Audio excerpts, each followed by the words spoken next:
So for my analysis, I've chosen Pride and Prejudice, a book written by Jane Austen, but I'm going to be focusing on the 2005 movie, directed by Joe Wright, starring Keira Knightley as Elizabeth and Matthew Macfadyen as Mr. Darcy. So just a little summary. There's this family, the Bennets, and the mom wants all of her daughters to go off and get married, and so they can have a life for themselves. They can have money, families. And so they all go to this dance, and at the dance they meet Mr. Darcy, who Elizabeth, the main character, the main daughter, overhears Mr. Darcy say, "She is tolerable but not handsome enough to tempt me." And so he's really offensive and snobbish to her, and so she kind of forms a prejudice around him, and she just doesn't really like him anymore. And so then later they get to know each other, and he proposes, but he doesn't really mean it. And then he sends her this heartfelt letter and tells her how much he loves her, and so she rethinks the prejudices, and he proposes again with real feeling and real love, and she says yes. So in the story, it's called Pride and Prejudice, and ironically, Jane Austen was going to call the book First Impressions, when the pride is really Mr. Darcy and the prejudice is Elizabeth. So, and that were the first impressions of each other. So it kind of made sense to do it that way. And then themes, we have the theme of love, 3 couples in the story that end up getting together, and also reputation. Both parties are so concerned about reputation, especially Darcy's side. Some of Darcy's friends, Caroline Bingley, they're very concerned about how it'll make them look and kind of the social status around these relationships.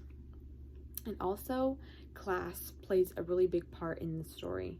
So Mr. Darcy is of the he's in the upper class, but he's like really high up in the upper class. He's very wealthy. And then Elizabeth Bennet and her family, they are in the upper class, they're just in the lower portion.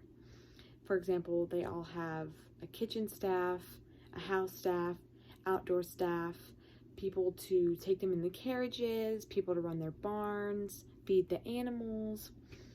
And Elizabeth sort of breaks the mold a little bit. She decides to walk to Netherfield, a place where Mr. Darcy and his friend Mr. Bingley are staying, to visit her sister who is sick there. And she walks there in the rain, and she gets all kind of muddy and dirty. So when she shows up to the house, they're actually having lunch, and Mr. Bingley's sister Caroline kind of laughs at her, kind of taunts her, like, this girl is wealthy, why would she be so dirty looking and refuse to take a horse or a carriage?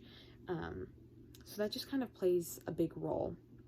Also, the setting is multiple different estates throughout the United Kingdom. And then Jane Austen uses a lot of like witty diction with Elizabeth. Her and Mr. Darcy kind of have this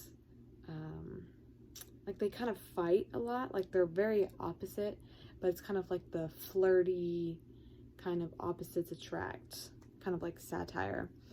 And then Mr. Darcy is very prone to using a high level of diction. He uses lots of big words, and he really puts a high emphasis on knowing language and just kind of being educated.